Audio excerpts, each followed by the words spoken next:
Respected Rashtrapati Ji, respected Home Minister Shinde Ji, Shri Zubin Mehta Ji, Secretary Culture Ravindra Singh Ji, His Excellencies, distinguished guests, ladies and gentlemen. It gives me great pleasure to welcome all of you to today's ceremony to celebrate the conferring of the second award for the cultural harmony on Shri Zubin Mehta Ji. In order to appreciate the true worth of this award, I would like to share with you some thoughts regarding the Tagore Award with all of you. Proud when he became the first Asian poet to receive the Nobel Prize for Literature for his works, Gitanjali, in 2012. On the 150th birth anniversary of Guru Dev Ji, the Culture Ministry instituted an award in his name.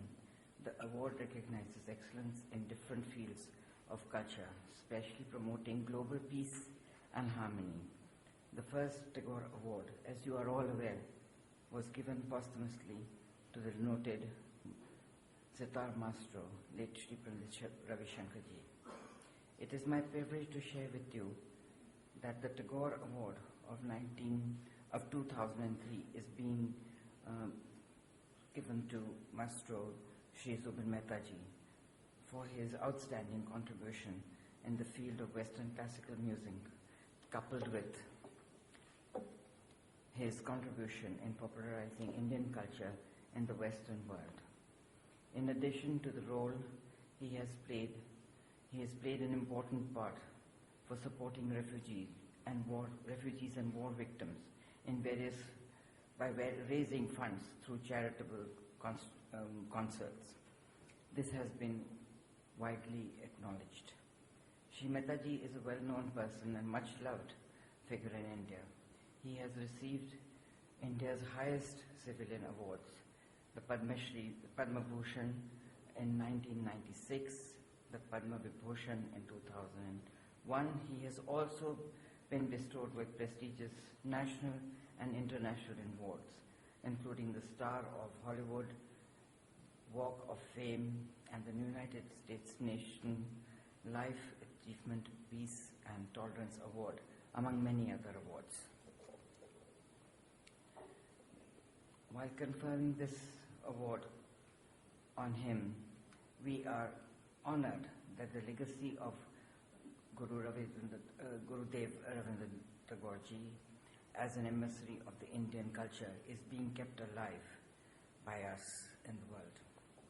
Here I am reminded of a well-known incident recorded by the famous scholar of Indian classical music, Shri V.K. Narayan Menon Ji, who observed that when the Israel Philharmonic Orchestra was performing in New Delhi on the invitation of late Shri Pandit Jawaharlal Nehru Ji, Pandit Ji met and spoke to most of the participants and musicians during the interval. At that time, Pandit Ji spoke warmly to Shri Zubin Mehta Ji and late Pandit Ravi Shankar Ji. We as a nation are proud that several years later, Pandit Ji's words proved prophetic, and we are recognizing the talent we spotted many years ago. With these words, I welcome you all once again at this award ceremony. Thank you. Jai Hind. Now I'd like to request the Secretary, Ministry of Culture, Shri Ravindra Singh Ji, to read out the citation for Music Maestro. In our divided world, there are few who rise above nation, yet stay rooted to home, remain proof against prejudice and bring joy to people throughout their lifelong work. One such individual is Maestro Zubin Mehta. His is a story of singular time. He left India almost 60 years ago to study music in Europe. Success, achieving distinction even as a student at Vienna, the Vienna, Berlin, and the Israel Philharmonic. A rapid succession of appointments then followed. No other Indian has achieved such distinction in the world of opera. His engagements as a humanist are equally well known and significant.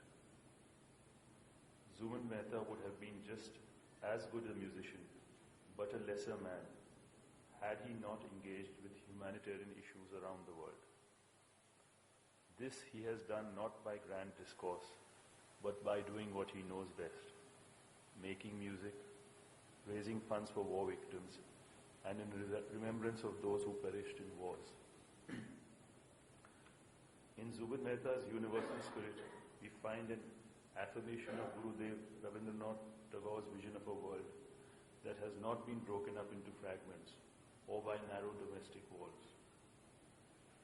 In an impassioned quest of his ideal, he has traversed vast stretches of imagination,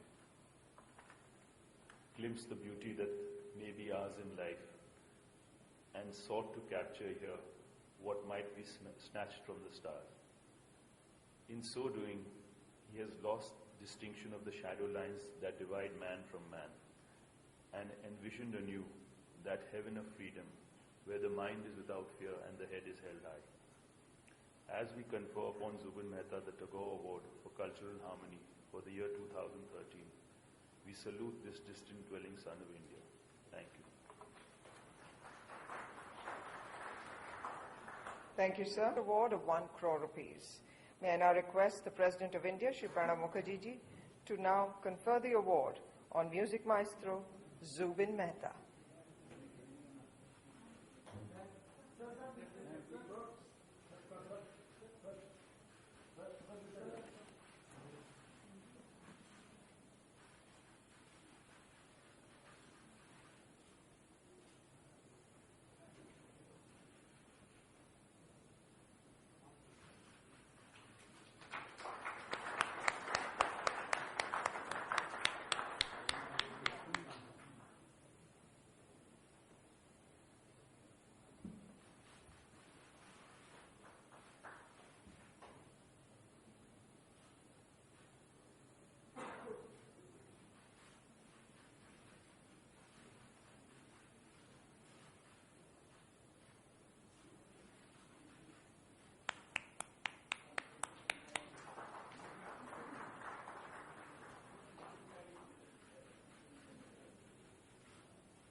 Thank you, sir. May I now request Shri Zubin Mehta ji to acknowledge the award by making an acceptance speech.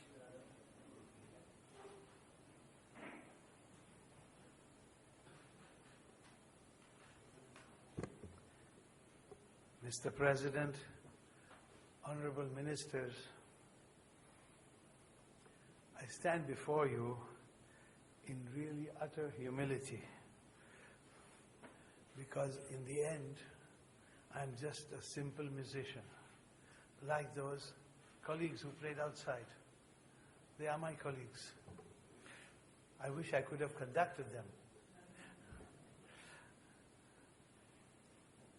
You know, when I received a few years ago the Padma Vibhushan, I thought my country was exaggerating, because I've lived outside for about 60 years, but never given up my ideal of nationalism or my desi khana.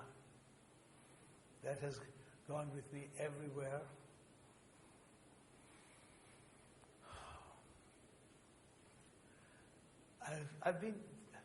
I'm here for the first time at Rashtrapati Bhawan. Read all about it in my school days, and in my education in Bombay at my Jesuit school, we didn't only learn Shakespeare from those Spanish priests, but also poems of Rabindranath Tagore. So from my earliest youth, and there is a street in Tel Aviv called Tagore Street.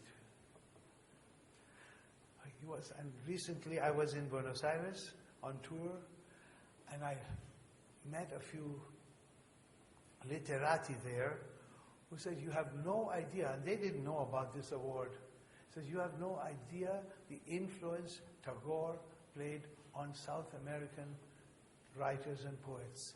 He was there before the First World War. So this man's aura has always been with us. And we Indians have to be extremely proud that such a man has given us this legacy.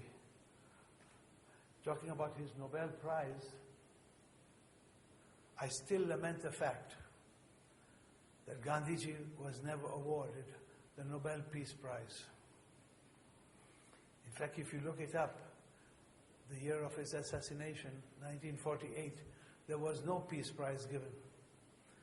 And I wish the committee there would still consider awarding it to him posthumously, because who, ladies and gentlemen, deserves a Nobel Peace Prize more than our Mahatmaji? I'm again very grateful to receive these various awards. And I'm grateful, Mr. President, that you made time this morning, because we are going this afternoon to Kashmir, and we need all your blessings for the concert tomorrow, because we are only playing from our hearts. That's all we want to do.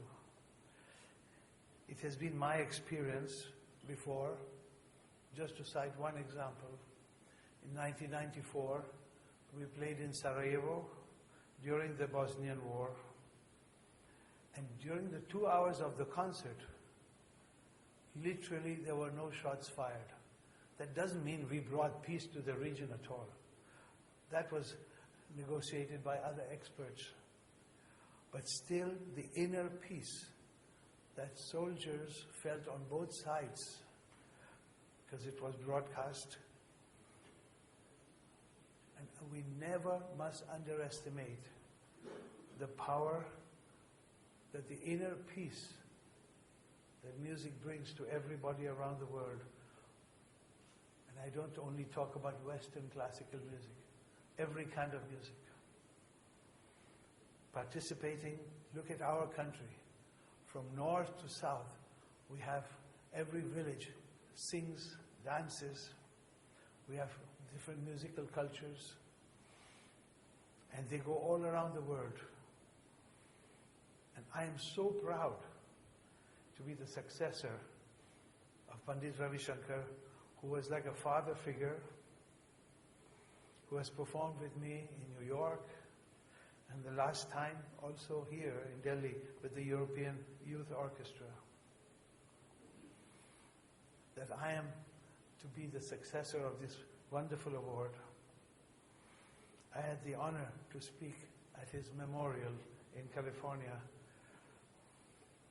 And he will be sorely missed, not only here, but in the whole world, because he brought the world the consciousness of what is great Indian classical music. So once more, Your Excellencies, thank you very, very much. Very much. I accept this again with all my humility, and God bless you all. Thank you.